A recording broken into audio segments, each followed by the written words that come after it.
We know that cars are powered by engines, but how do they do this? The rotating motion of an engine's crankshaft is transmitted to the wheels by the drive shaft. The gearbox changes the number of rotations of the driven wheels during one turn of the crankshaft. In low gear, the output of the engine is high, but the speed is low. In high gear, the car is faster and uses less fuel, but accelerates more slowly. The most common type of engine used in cars is the four-stroke Otto engine.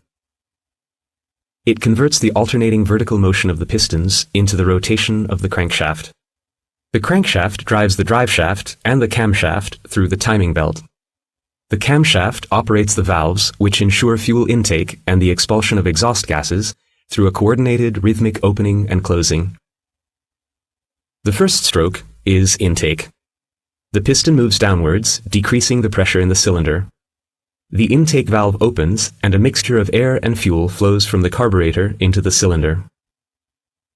The second stroke is compression. Both the intake and the exhaust valves are closed then. The momentum of the crankshaft and the counterweight causes the piston to move upwards, compressing the mixture of air and fuel and thereby increasing its temperature. The third stroke is the power stroke. The spark plug ignites the compressed heated mixture of fuel and air. The explosion pushes the piston down. The fourth stroke is the exhaust stroke. The piston moves upwards, the exhaust valve opens, and the exhaust gases are expelled. As you can see, the linear motion of the piston is converted into the rotating motion of the crankshaft in the engine. The energy necessary to move the piston is provided by the combustion of fuel.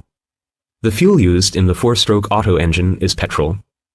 An important attribute of petrol is the octane number.